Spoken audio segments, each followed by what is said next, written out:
Good day, I'm Stephen McHugh, and this is your JIS News for Tuesday, February 28, 2023. Prime Minister Andrew Holness says meetings will continue with relevant stakeholder groups in Haiti to achieve a consensus for the restoration of political and security stability in that country. Yesterday, Mr. Holness led a CARICOM mission to the neighboring island where they met with government officials, civil society, and other key groups. In an update to the nation, Prime Minister Holness shares that stakeholder groups have expressed the urgency for national security and the need to safeguard the Haitian population from gangs. In addition, they're calling for organic democracy, institution building, structure, and organization. Mr. Holness says CARICOM is anxious to play a role in the country's stability and will be a strong advocate and facilitator. According to the Prime Minister, a meeting was also convened by Canada with members of the Royal Canadian Mounted Police and the leadership of the Haitian National Police. Tangible ways were discussed in which CARICOM, Canada, and other partners can assist with Haiti's security challenges, which are mainly attributed to major organized criminal activities or gangs.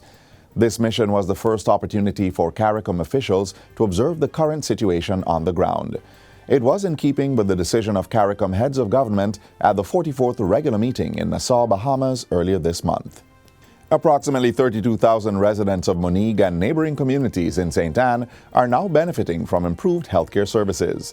The newly refurbished Community Health Center was upgraded at a cost of $26 million and officially handed over on Friday. Portfolio Minister Dr. Christopher Tufton says upgrading of the facility demonstrates the government's commitment to improving the country's primary healthcare system. May seem simple to some people, but it's significant from where we're coming from. And it represents progress. And for the people who will use it, it's a lot of progress for them.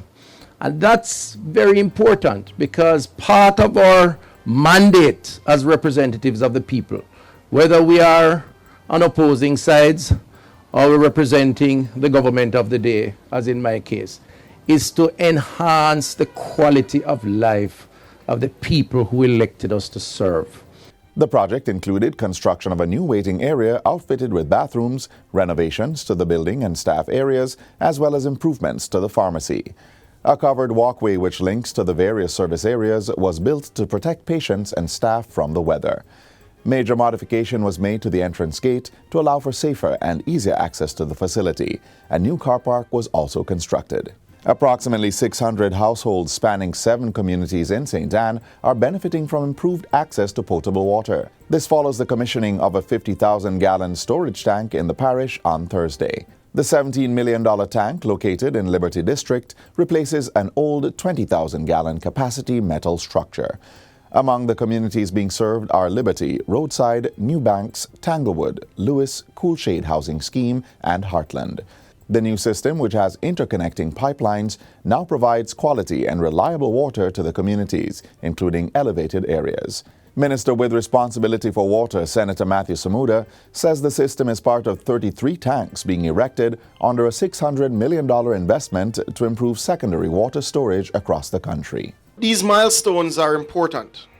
They're important nationally because it is recognition that the money being paid to NWC for water bills is being reinvested in your infrastructure. I really appreciate today and know that a bigger tank is building our community, and also my community, young men them get work, my son get work from it, so from beginning to end, and I really appreciate what Water Commission has done for us. Really proud. Young persons are being urged to become registered voters and have a say in the process of Jamaica's transition to a republic. The call came from Minister of Legal and Constitutional Affairs, Marlene Malahou-Fort, on the weekend. She was addressing the first national meeting of the Junior Chamber International Jamaica in Montego Bay. We have a big bad clause in the Constitution at section 49. That's the amendment mechanism provision. If you're changing anything there that section 49 indicates, Parliament alone can't do it. The people also have to have a say. Minister Malahou-Fort says the transition process will require changes to 13 provisions in the Constitution. A nationwide referendum is being worked on for sometime next year or early in 2025.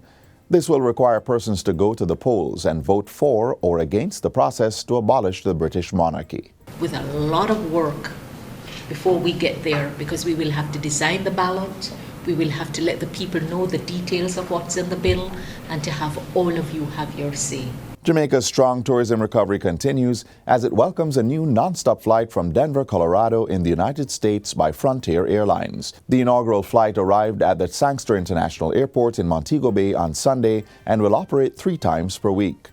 Minister of Tourism Edmund Bartlett has welcomed the new service, saying it supports the continued strong interest in Jamaica as a destination for U.S. travelers. With now 28 main gateways from the United States with connectivity to 200 secondary airports across the United States, Jamaica is the most connected destination in the Caribbean. So as of today, thank you very much for having us, and we hope this is a continued partnership and bring more cities. The Denver non-stop flight is one of 3 launches by Frontier Airlines into Jamaica this week.